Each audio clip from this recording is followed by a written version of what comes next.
Communication de l'Église du Christ au Congo sur le processus électoral de 2023. L'Église du Christ au Congo s'est réunie en colloque au travers de la Commission Justice, Paix et Sauvegarde de la Création et du ministère de laïque et protestant Milapro en sigle, ainsi que d'autres organisations de la société civile et confessions religieuses. Du 13 au 14 juillet 2022, au centre d'accueil Monseigneur Chaumba à Kinshasa, conformément à la résolution de la 59e session ordinaire du comité exécutif national, tenue du 24 au 27 mars 2022, relative au processus électoral, instruisant ces structures précitées à mutualiser les efforts avec d'autres structures ecclésiastiques et de la société civile qui travaillent objectivement pour la réussite du présent processus électoral, en vue d'analyser la loi électorale promulguée et évaluer l'ensemble du processus électoral en cours. À l'issue des travaux, la présente communication est rendue publique. Un rappel.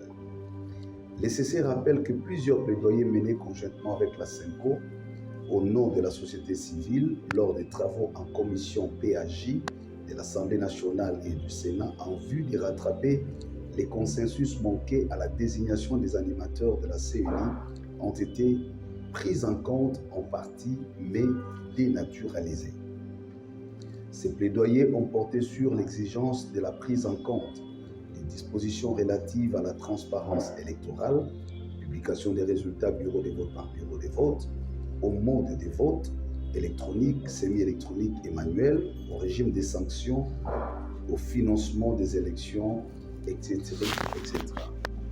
L'ECC fait savoir qu'à défaut de corriger les flous entretenus dans certaines dispositions de la loi au niveau des mesures d'application, les processus en cours renferment sans moindre doute l'état d'un processus non crédible, non transparent et conflictuel.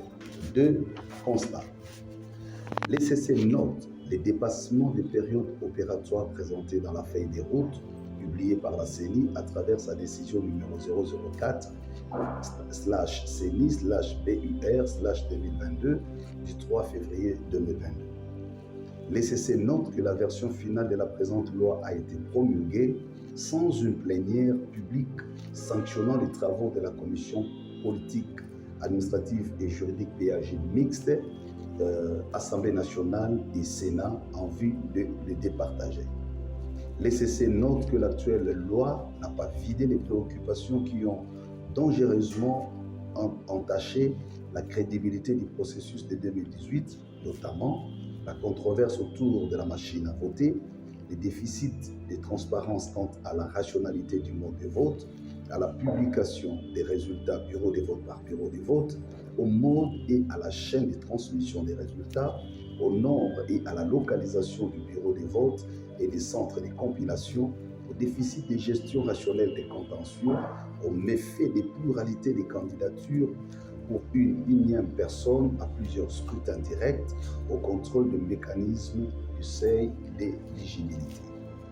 L'ECC note que la CENI continue à mener des opérations extrêmement importantes, notamment celle de la cartographie, de la révision des mesures d'application et du calendrier électoral, sans associer le principal mission d'observation électorale et d'autres partenaires au processus. 3. Recommandations. Au Parlement, de considérer que cette loi électorale n'est pas en mesure d'amener les Congolais au processus électoral apaisé et par conséquent inscrire son amendement à l'ordre du jour à la prochaine session. Et réaliser que la présente loi électorale renforce les doutes sur la sincérité du législateur de doter le pays d'un cadre juridique susceptible de garantir la crédibilité du processus électoral de 2023. Et garder à l'esprit que toute prétention d'agir au nom du peuple, sans le peuple et contre les peuples, devient un danger pour la démocratie représentative. Au gouvernement, de veiller au respect des droits et libertés fondamentaux des citoyens, constitutionnellement garantis, conformément aux dispositions des articles 11 à 33 tout au long du processus électoral.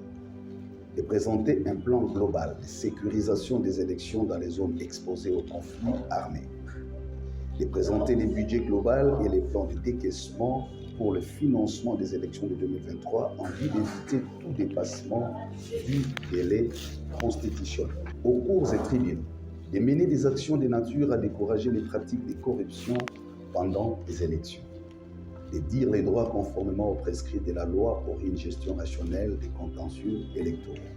À la CENI, d'arrêter de gérer ces processus comme une affaire privée, et ce, à l'encontre du principe universel de transparence électorale. D'inscrire dans les mesures d'application l'exigence de remettre à tous les témoins et observateurs les procès-verbaux des résultats publiés dont le bureau des votes. Écarter dans les mesures d'application toute option de vote électronique et de transmission des résultats par voie électronique sans vérification manuelle. Et publier immédiatement le calendrier global des opérations électorales pour nous permettre de poursuivre chaque étape qui reste. De mettre à la disposition du public la cartographie électorale élaborée aux fins de l'analyser minutieusement. De collaborer avec les parties prenantes dans l'élaboration des mesures d'application devant garantir la transparence et la crédibilité du processus électoral. D'accréditer les observateurs électoraux à long terme avec une carte ad hoc valable pour l'ensemble du cycle électoral, au peuple congolais et à la société civile, de ne plus autoriser à qui que ce soit de confisquer leur souveraineté lors de ces processus électoraux, de demeurer debout et vigilant pour exiger par toute voie de droit des lois justes et la tenue des scrutins crédibles et transparents dans les délais constitutionnels, de se mobiliser pour la campagne de sensibilisation pour le mécanisme de surveillance citoyenne du processus électoral qui vient d'être lancé par l'ECC avec ses partenaires de la société civile.